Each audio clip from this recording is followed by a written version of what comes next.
Hello, this is Dawn Shireen. Welcome to my podcast, Dancing with Bipolarredux.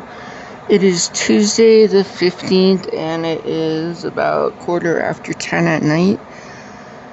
I had a really crap day, and I just kind of need to get it off my chest and hopefully find something good out of this day. Alright, it wasn't all shit day, but I told you last time, guys, that my depression was starting to kind of creep up on me, and it really is.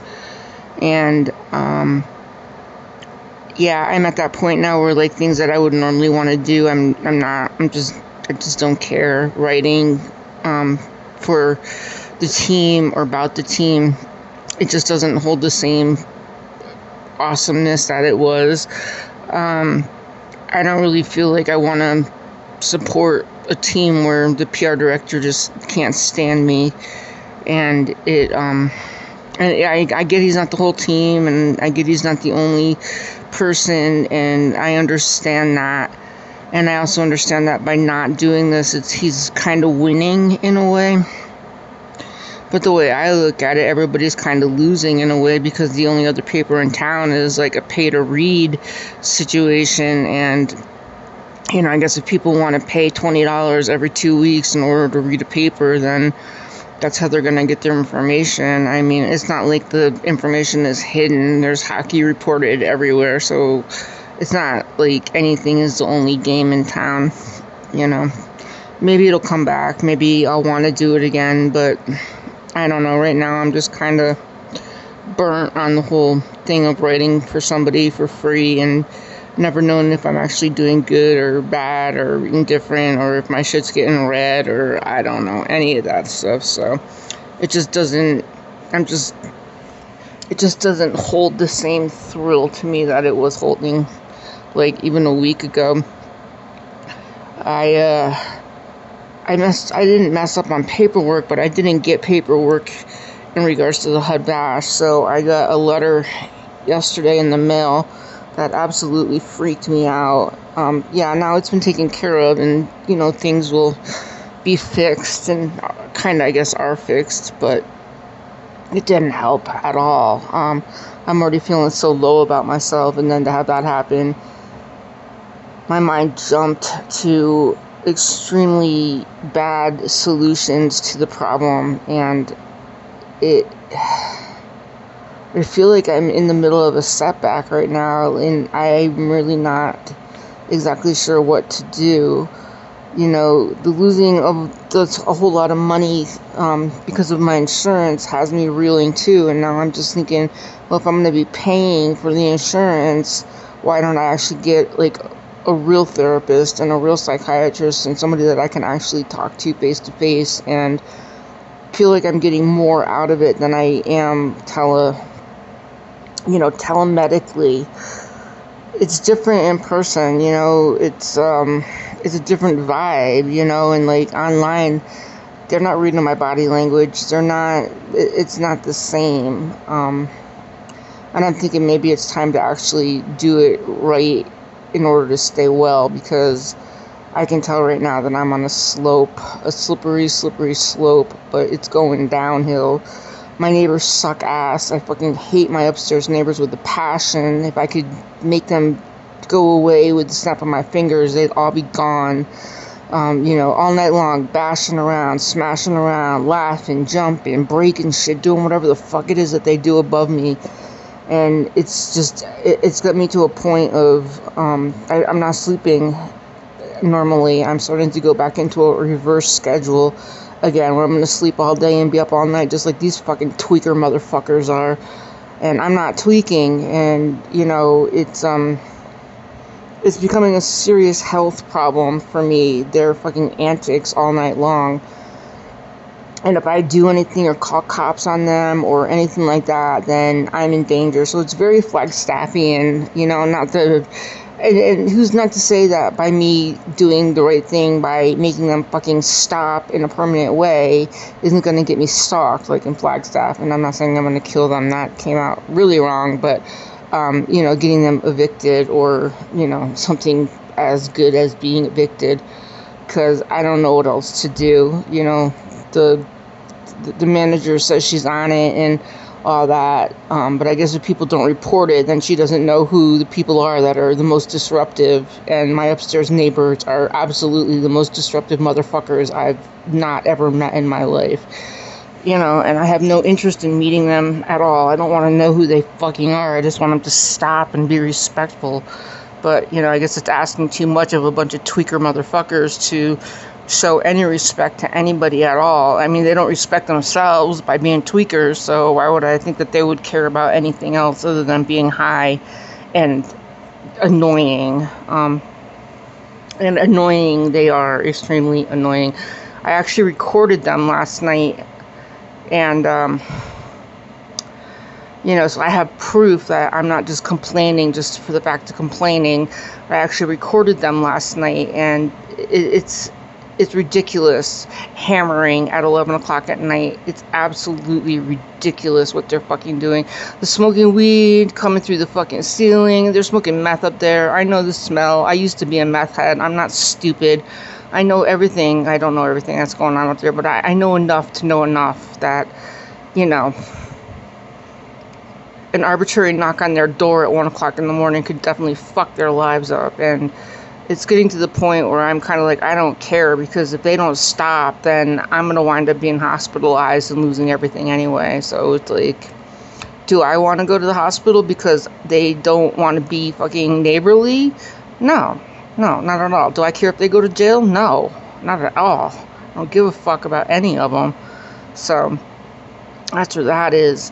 And, you know, Sir wasn't good today, so I'm a little bit more stressed than normal. He seems to be good now, though, but I've been feeding him too much, like vegetables and stuff like that, and I think it either bound him up. I think it bound him up this time, because poor baby was squeaking all day long, and I thought he wasn't gonna get through it, but he seems to be better. I mean, I cleaned out his area really well and gave him all fresh water and food and hay, and I will be holding back on the vegetables for a while.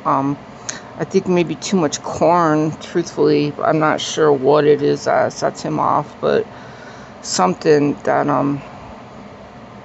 you know, like, this would be one of the worst times for him to go on the other side of the Rainbow Bridge. You know, like, we're coming up to Doc's anniversary of his death, and Christopher and everything, and I'm just, like, seriously not okay right now. I missed that suicide training thing because fucking Mr. Know-It-All, when he showed me where it was, didn't show me where it was at all, and it was actually like another 2 miles down the road going the opposite direction towards the north side of town, which is somewhere I don't really want to be. So missing it wasn't the worst thing possible, but the fact that I couldn't even trust, I don't trust him, period, but that he couldn't even properly show me without being annoyed, like, where it was. Like, I don't understand. Like, don't you think if you're kind to people and help them out, that they might be kind to you and be more receptive to, I don't know. I mean, I think he just wants straight sex, and I'm not attracted to him in the slightest at all. So, I mean, that, like, would never happen. But, like, he's ghosted me since the last time I saw him, and I actually texted him that day and told him that, you know, he didn't even show me the right place. I didn't say it in a mean way, but I was just like, dude, it wasn't where you said it was, and I'm not doing it. And he hasn't replied back to me since. So yeah, that would have been, yeah, so it's a couple days, you know, we're going on to Wednesday tomorrow.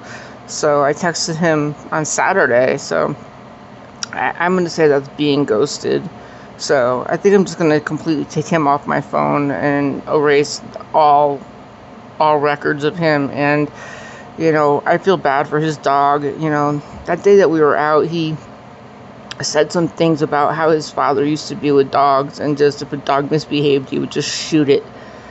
And, yeah, that kind of took me aback, and explained a lot about his attitude towards women and animals, and he's probably disgusted by the fact that I have a guinea pig, and that I actually love my guinea pig, and actually like kiss my guinea pig, and hold him, and today like held him all day and helped him get rid of however he was bound up or whatever was going on with him, and did everything in my power to help to heal him, because it destroyed me to hear him in so much pain. And then to think that this guy just would have probably broke his neck, or suffocated him or something without even giving it a second thought. It's just vile to me, so there's that. So I don't know what I plan to do about this depression. I talked to my I talked to my therapist, I think on Saturday. So I'm pretty sure I can hold on till then. I mean, I don't necessarily feel suicidal, but I am definitely not in the best headspace possible to be in. The fact that I actually just don't care to write at this point in time. I mean, and there are things happening. I mean, there's been an associate coach named, which I guess it's news, but it's not like, I don't know. It's not that big a deal to me. It's not like, I don't know, there's other major things, like, so, the mascot is looking to be ECHL mascot of the year. I hope he wins. That's news. I could have written about that, but I'm like, why support this team when they hate me, and then again, that's in my own head, and only the PR director really can't stand me as far as I know, but I don't know. So I'm having this real, catch-22 in my head about, I don't know what to do. I think it might be the opportune time now to write about what happened to me in Flagstaff, and about what happened when I got to Shit Creek Resort, and, all that. Maybe that'll actually help. Maybe that'll help me to, I don't know what the word is I'm thinking, to feel better, to not feel so low, to purge the poison out of me, because that's what it feels like now, is just straight up poison, and I'm just not feeling good about it. I mean, but at the very least, we got the HUD bash thing figured out, because thinking about that I was going to be homeless again, and that I was going to have to move and be outside again one more time, and I don't think I'm going to want to choose to ever do that again. So yeah, I think I got to dig deeper, and I got to find a better support system, I think is what it is. I don't think that's what it is. I know that's what it is. I need to dig deeper and find a better support system. I don't have anybody that I can go to in person right now and be like, hey, I'm feeling really shitty. Can we just talk? Or not anybody that I trust, and I don't trust anybody. So therefore, I have nobody that I can just go to and be like, hey, I need to talk to you. I'm having these thoughts that are unhealthy. And I mean, I'm not going to act on them. I mean, Sir is still alive, right? So I would never, ever do that. And, and the other side of the coin is that once and when, and hopefully not soon, but when Sir does go to the other side of the Rainbow Bridge, I can get a dog or a cat here. But I'm in no rush to get. I just don't know what I want to do right now. The thought of having another responsibility thing that will hold me to a place because I can't leave a pet homeless, it's just too much for me to actually think about right now. So yeah, see, it's an up and down. And I was really balanced there for a minute, but things come up and now I'm not feeling so balanced. I think the decision of not writing right now for free is probably good, because it's just another way that I feel like I've been devalued, but I allowed that to happen. So, that's on me.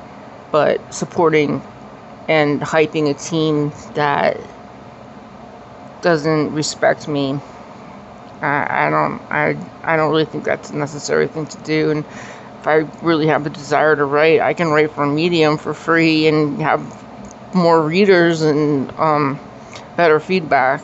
And I think maybe that's the route that I'm going to have to take again in order to feel better about myself and what I'm doing.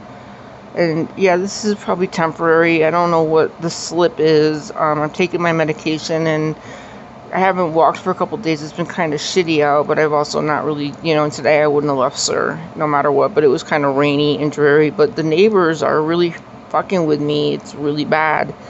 So do I move again? Do I break the lease because my lease is being broken because I don't have that, what do they call that, piece of peace? I don't have peace at night. I can't sleep at night, and it's fucking with my mental health. So I mean, no legitimacy, I probably have an out on the lease with that, because that's one of the major parts of the lease, that you're supposed to be able to have some kind of peace, and I don't have that. So we'll see. I'll talk to my case manager on Monday about that and see what she says and see what else is open and see where I can go. But up until that time, it's going to be kind of, I think, a little bit dicey for me. So, but I mean, I'm not going to do anything stupid, okay? I'm just feeling really sad right now and really just low. But, as you all know, if it gets to that point of anything worse than that, I will call 988. And if I have to, actually, I don't know about that. I mean, I will call 988. I mean, that's a simple thing, and they actually have resources, and they talk you through shit. I have no plans. I'm not ideologizing anything right now, but I am feeling pretty depressed, and I gotta do something about it. Anyway, this is Dawn Shireen. Thanks for listening to my podcast, Dancing with Bipolar Redux, and hey, let's all stay alive, okay? Later.